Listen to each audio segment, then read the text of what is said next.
Hello student, last video we learned about Ashoka.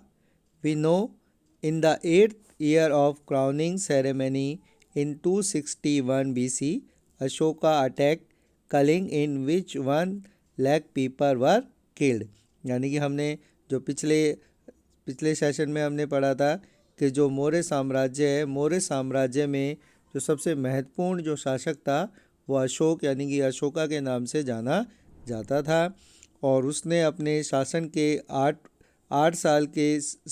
8वें साल में उसने जो कलिंग है, कलिंग पर आक्रमण किया था। और उस समय जो कलिंग के राजा थे, राजा नंदराज कलिंग का शासक माना जाता था। लगभग 1 लाख से ज़्यादा जो व्यक्ति हैं, सैनिक हैं, उसमें मारे गए थे।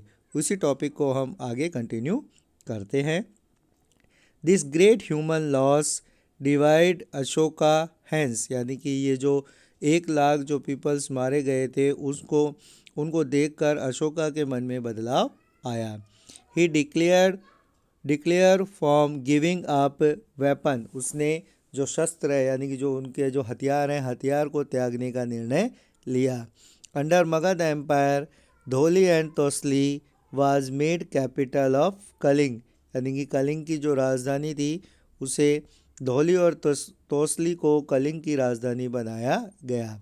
Under the impression of sermon Nigrodha and Upagupta Ashoka embraced of Buddhism, यानी कि जो इनसे प्रभावित होकर उपगुप्त और निर्दोष से प्रभावित होकर अशोक ने बुद्धिज्म यानी कि बौद्ध धर्म को अपनाया।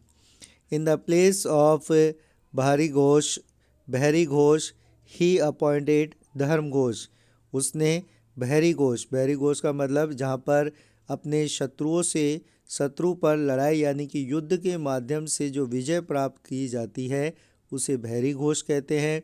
उसके स्थान पर अशोक ने धर्म घोष यानी कि धर्म की स्थापना पर बल दिया। जहाँ पहले वो बहरी घोष यानी कि युद्ध पर विश्वास करता था, उसके बाद जो कलिंग के युद्ध के बाद उसने धम्म घोष यानी कि धर्म के ऊपर चलने का निर्णय लिया।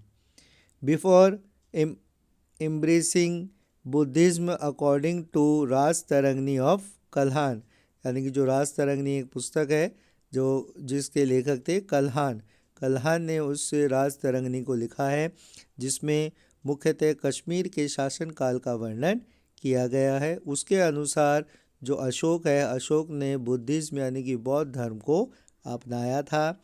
Ashoka was a devoted of शिवाय, जो बौद्धिज्म यानी कि बौद्ध धर्म को अपनाने से पहले अशोक है वो शिव यानी कि शिव का बहुत बड़ा भक्त माना जाता था। Later he come under the impression of मोगला पिचिस in the nearly hills Ashoka constructed 4 caves, यानी कि उसके बाद में जो बौद्ध धर्म से प्रभावित होकर जो अशोक है, अशोक ने बौद्ध धर्म के जो अनुयायी थे उनके लिए 4 गुफाओं का निर्माण कराया, जिन्हें चैत्यज यानी कि चैत्य भी कहते हैं, जहाँ पर जो बौद्ध धर्म के जो बौद्ध भिक्षु हैं वो वहाँ पर रहते थे। और इन गुफाओं का निर्माण उसने आजीविकास यानी कि जो बौद्ध धर्म को मानने वाले अनुयायी हैं उनके लिए 4 गुफाओं का निर्माण उसने करवाया था। दीज नेम्ड, उनके नाम थे सुदामा, चापर, विश्व झोपड़ी एंड कर्मा, यानी कि 4 जो गुफाएं थी उनके नाम थे सुदामा, चापर, विश्वा झोपड़ी और कर्मा। ये चार जो केव्स थी यानी कि 4 गुफाएं थी उनका निर्माण अशोका के द्वारा कराया गया था। ही डिड पिलग्रिमेंट यानी कि जो धार्मिक यात्राएं होती हैं उससे रिलेटेड है, धर्म स्थानों से इसका संबंध होता है। धम्म यात्रा of Bodh Gaya in the 10th year of coronations, यानी कि जो अपने राजा बनने के 10वें साल में उसने बोध गया में इस तरीके की धम्म यात्रा का प्रारंभ किया। एंड लुम्बिनी कपिल वस्तु की जो लुम्बिनी है उसमें उसने 20वें अपने शासन के 20वें साल में इस तरीके की धम्म यात्रा का प्रारंभ किया था। It is framed for the edict of Rummindei he is decrease the land revenue for the rate of 1/6 there. जो रुकमदेई जो एडिक्ट है यानी कि जो शिलालेख है उसके अनुसार जो लैंड रेवेन्यू यानी कि जो भूमि कर है जो उसने घटाकर अशोका के समय में उसे घटा दिया गया। और जो इन अशोका रॉक एडिट Chola Chera Pandya and brothers state of Kerala are free state. और अशोका के काल में ही जो चोल है, चेरा है, पांड्या और जो बॉर्डर के जितने भी राज्य थे उन्हें स्वतंत्र कर दिया गया।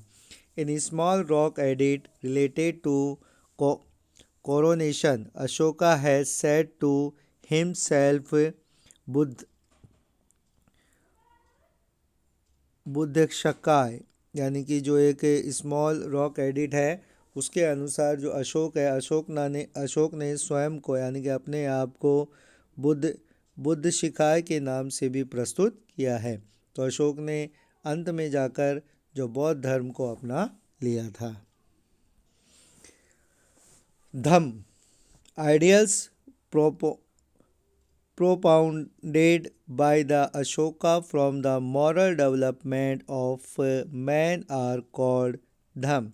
यानी कि जो अशोका है अशोका ने जो मॉरल डेवलपमेंट यानी कि अपने नैतिक विकास के लिए मनुष्य के नैतिक विकास के लिए एक विचारधारा का प्रारंभ किया जिसे धम्म के नाम से जाना जाता है, जिसमें व्यक्ति अपने मॉरल डेवलपमेंट यानी कि नैतिक विकास पर बल दिया गया था।